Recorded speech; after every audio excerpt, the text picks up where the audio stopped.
ओम शांति। 24 अप्रैल। शुरू में ही बाबा नशा चढ़ा रहे हैं। तुम्हारा जीवन देवताओं से भी ऊंचा है। स्वयं को इस ईश्वरीय खुमारी में ले आए, क्योंकि स्वयं भगवान बाप बनकर तुम्हें संभाल रहे हैं। कितने सुंदर शब्द हैं। बाप बनकर प्यार भी दे रहे हैं और संभाल रहे हैं हमें। चिंतन करेंगे इस पर। वे हमारी हर बात सुनते हैं, मदद करते हैं, हमें निश्चिंत रखना चाहते हैं, हमें महान देखना चाहते हैं। ज्ञान का सागर स्वयं टीचर बनकर तुम्हें पढ़ा रहे हैं और सद्गुरु तुम्हें गुलगुल पवित्र बनाकर साथ घर ले जाने का मार्ग दिखा रहे हैं। देवताओं को ये सब नहीं है। तुम बेहद के सन्यासी भी हो और देवताओं से भी श्रेष्ठ है तुम्हारा जीवन। भगवान पढ़ा रहे हैं। ये गॉडली यूनिवर्सिटी है। इसमें स्वयं भगवान हमें पढ़ाते हैं और किसके लिए? राजाई के लिए पढ़ा रहे हैं। ये दूसरे सुंदर शब्द हैं। वह बाप बनकर हमारी संभाल कर रहे हैं, टीचर बनकर राजाई के लिए हमें पढ़ा रहे हैं। रोज की तरह पुनः स्वदर्शन चक्र हमें याद दिला रहे हैं, तुम कितने सुखी थे। लोग तो श्री कृष्ण के बारे में बहुत थोड़ा जानते हैं। उनको महाभारत के समय युद्ध में उनको श्रेष्ठ राजनीतिज्ञ, कूटनीतिज्ञ, ज्ञानी, योगी दिखा दिया गया है। पर वो सतयुग के फर्स्ट प्रिंस थे, वहीं से नारायण बनते हैं। कैसे बने, किसने उनको बनाया, उनका काल कौन सा था, इस बात को लोग नहीं जानते। बाबा कह रहे हैं परम सद्गुरु तो केवल मैं हूँ। दुनिया में जितने गुरु हैं ठीक हैं, पर वो निर्विकारी नहीं है। मैं ही अकाल मूर्त गुरु हूँ, जिसकी कभी मृत्यु नहीं होती, जो सदा हैं। और तुमको भी ऐसा ही मृत्यु पर जीत प्राप्त करा देता हूँ। तुम वहां घड़ी घड़ी नहीं मरते हो, तो मैं तुम्हें अथाह सुख देने आया हूँ। तो हम चिंतन करें जरा। भगवान बाप रूप से हमारी संभाल कर रहे हैं।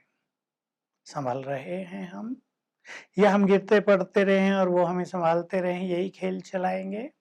बाप किन बच्चों को प्यार किया करता है? लौकिक में आप में से अनेक बाप हैं, माँ हैं।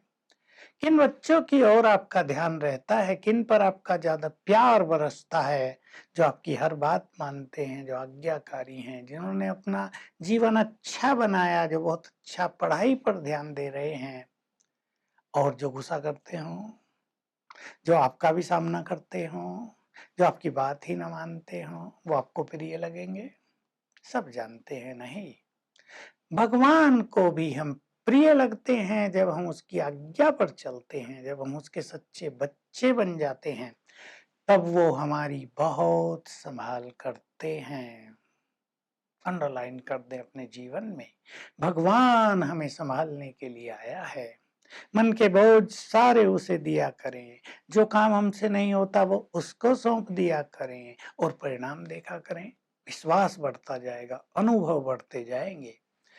बाबा हमें पढ़ा रहे हैं राजाई के लिए। राजाई भी कौन सी? सतयुग और त्रेता युग की। तो नंबरवार हम भिन्न भिन्न राजाई में जाकर जन्म लेंगे, माला बनेंगी। यहाँ मालाएं बन रही हैं, अभी प्रत्यक्ष नहीं हुई हैं, क्योंकि ब्राह्मणों में उतार चढ़ाव होता रहता है। रुद्र माला है, विष्णु की माला है, 8 की माला है। बाबा हमें राजाई के लिए पढ़ा रहे हैं। 108 रतन राज प्राप्त करते हैं। राजाई किन्हें मिलती है, जरा विचार करें। जो प्रजा का बहुत ध्यान रखते हों, जो प्रजा को कोई भी कष्ट न दें, उनके कष्टों को तुरंत निवारण करें, जो बहुत बुद्धिमान हों, समझदार हों, शक्तिशाली हों, न्यायप्रिय हों, जिनके निर्णय यथार्थ हों, जिनके मन में सबके लिए प्रेम और शुभ भावनाएं भरपूर हों, जो सबकी पालना करना जानते हों। ये ज्ञान दे रहे हैं हमें। स्वयं परम पिता, परम शिक्षक बनकर हमें ये सब सिखा रहे हैं। कि तुम्हें राजा बनना है तो तुम्हें अपने अंदर ये सब सद्गुण धारण करने हैं। तो हम राजाई के लिए पढ़ रहे हैं। देखो आईएएस का एग्जाम देने वालों को कितना नशा रहता है, भले ही लाखों कैंडिडेट्स बैठते हैं, 400-500 का उनमें सिलेक्शन होगा, फिर भी हर बैठने वाले को नशा रहता है। हमें तो राजाई मिलने वाली है, राजाई के लिए हम एग्जाम देने वाले हैं, तो हमें भी अपनी ये अलौकिक तैयारी पूरी कर लेनी चाहिए। ये भारत बहुत सुंदर था, बहुत महान था, भरपूर था।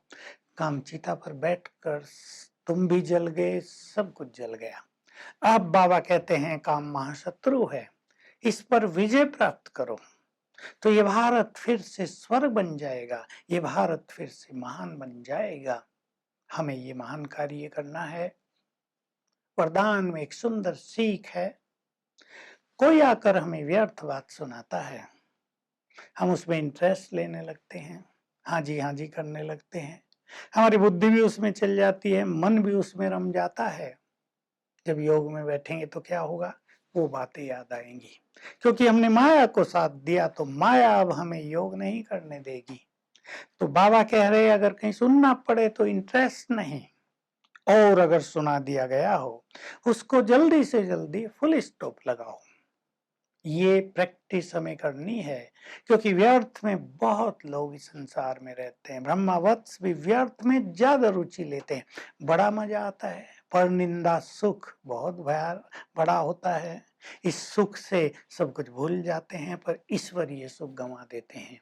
साथ में बाबा ये भी शिक्षा दे रहे हैं कि जिस व्यक्ति के लिए इस व्यक्ति ने आपको बुराई सुनाई, इधर उधर की बातें सुनाई, आपके मन में उस व्यक्ति के लिए घृणा भाव, नफरत भाव, ईर्ष्या या कोई निगेटिव भाव पैदा नहीं होना चाहिए। बहुत सुंदर शिक्षाएं हैं, क्योंकि सुनाने वाला अपनी बहुत सारी चीजें मिक्स करके सुनाता है। कभी कभी क्या अनेक बार सुनी सुनाई बातें यथार्थ नहीं होती हैं। जब रियलिटी का पता चलता है तो लगता है हमने अपना टाइम भी वेस्ट किया, अपनी भावनाओं को मैला किया, कितना हमारा समय गया, हमारे विचार अशुद्ध हुए, भावनाएं बिगड़ी, उसको सुधारने में फिर हमें समय देना पड़ेगा।